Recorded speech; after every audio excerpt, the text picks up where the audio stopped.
បាទសួស្តីអ្នកគ្នាជួបគ្នានៅវីដេអូភាគ3តោះឥឡូវក្នុងវីដេអូទី3នេះយើងនិយាយអំពីមាវសុធូភានអញ្ចឹងមាវសុធូភានមាវសុយើងប្រែថាពីពណ៌នាឬក៏រាយរាប់ប្រាប់ស្អីអញ្ចឹងអ្នកគ្នាធូភានរូបភាពអញ្ចឹងយើងបកប្រែថា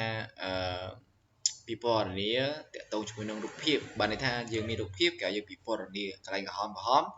នៅក្នុងសភៅគឺតូទេអញ្ចឹងណាហ្នឹងហើយតោះ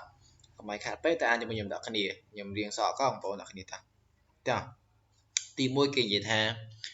我们是 OK 我们是在巴黎认识的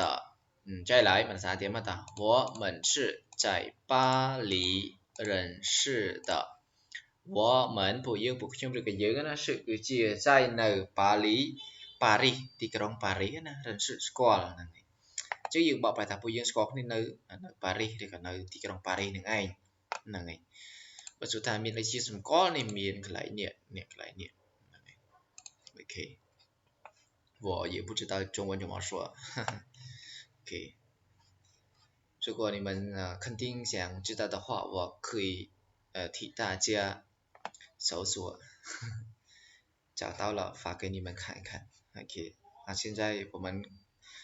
继续读第二ឥឡូវពួកយើងមកអានទី2ទាំងអស់គ្នាតាតោះខ្ញុំសូមទីនេះទេនេះយើងឲ្យមើលរូបភាពបានណាតា我没看见 OK 我没看见李老师他是什么时候来的มาសាទៀតតា我没看见李老师 OK 他是什么时候来的我ខ្ញុំមិនអត់ណាខាន់មើលជៀនឃើញអញ្ចឹងខ្ញុំអត់បានឃើញលីតកូល老师ឈ្មោះអធិស្ឋាន老师គ្រូណាហ្នឹង我没看见李老师អញ្ចឹងខ្ញុំអត់បានឃើញគ្រូលីទេថានាងឬក៏គាត់ចឹងទៅបើចាស់ចឹងបែរគាត់ទៅណារៀងក្មេងយើងបែរថានាងអីបានចឹងណា是គឺជា什么时候យើងបែរថាពេលណាឡើយទៅមកចឹងទៅអញ្ចឹងនាងមកដល់ពេលណាអញ្ចឹងណាហ្នឹងហើយភាសាទៀត我没看见李老师他是什么时候来的តាទី3មកតា这些衣服អញ្ចឹង 衣服 服អត់មានសម្លេងទេចាំលុបចោលណាឈីងសើងសេរីស្រាលណាហ្នឹង这些衣服អូខេអានេះក៏ដូចគ្នាដែរស្លេងទី2ណាហ្នឹង不是អូខេ这些衣服不是今天买的ភាសាទៀត这些衣服不是今天买的是昨天买的是昨天买的អូខេ这នេះជាខ្លះអញ្ចឹង这些ខ្លះនេះអត់ទេណាយើងបែរទាំងនេះបងប្អូនគ្នា 衣服សម្លៀកបំពាក់ឬខោអាវ不是មិនមែន今天ថ្ងៃនេះម៉ៃទិញអូខេអញ្ចឹង这些衣服不是今天买的អញ្ចឹងយើងប្រែថាសម្លៀកបំពាក់ឬក៏ខោអាវទាំងនេះមិនមែនទិញថ្ងៃហ្នឹងទេអញ្ចឹងណា是昨天买的是គឺជា昨天ម្សិលមិញម៉ៃទិញណាតើហ្នឹងទម្រង់របស់វាហ្នឹងយើងបែរថាគឺដដែលហ្នឹងឯងយើងអញ្ចឹងបងប្អូនគ្នាហ្នឹងហើយអញ្ចឹងគេថាម៉េចសម្លៀកពេលនេះមិនមែនទិញថ្ងៃនេះទេ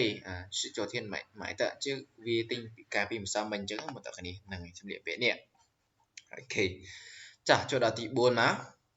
我们是开车一起来的ម្ដងទៀត我们是开车一起来的យើងបកប្រែមួយកណាត់សិនមកតើអូខេសរុបសិនខ្ញុំបកលំអិតឲ្យមើលណាពួកយើងបើកឡានមកជាមួយគ្នា我不喜欢出租车我不喜欢出租车我chứយើងប្រែថាខ្ញុំចូលចិត្តជិះតាក់ស៊ីទេហ្នឹងហើយខ្ញុំមិនចូលចិត្តជិះតាក់ស៊ីទេហ្នឹងហើយ我们ពួកយើងពួកខ្ញុំឬក៏យើងណាsựគឺជាបើកឈើបើកឡានចឹងទៅអ៊ីជីជាមួយឬក៏ជាមួយគ្នាឡាយមកវខ្ញុំពួកនេះគឺយើងប្រែថាមិនណាបងប្អូននេះស៊ីហ៊ានចូលចិត្តឈូយើងប្រែតាក់ស៊ីអញ្ចឹងយើងបកប្រែជារួមណាពួកយើងបើកឡានមកជាមួយគ្នាខ្ញុំចូលចិត្តជិះតាក់ស៊ីទេហ្នឹងហើយអូខេខ្ញុំសូមអូតូក្រាមបន្តិចអូខេអញ្ចឹងសម្រាប់មេរៀននេះគឺមានតែប៉ុណ្្នឹងឯងយើងចាំជួបគ្នានៅវីដេអូបន្ទាប់ហ្នឹងហើយ再见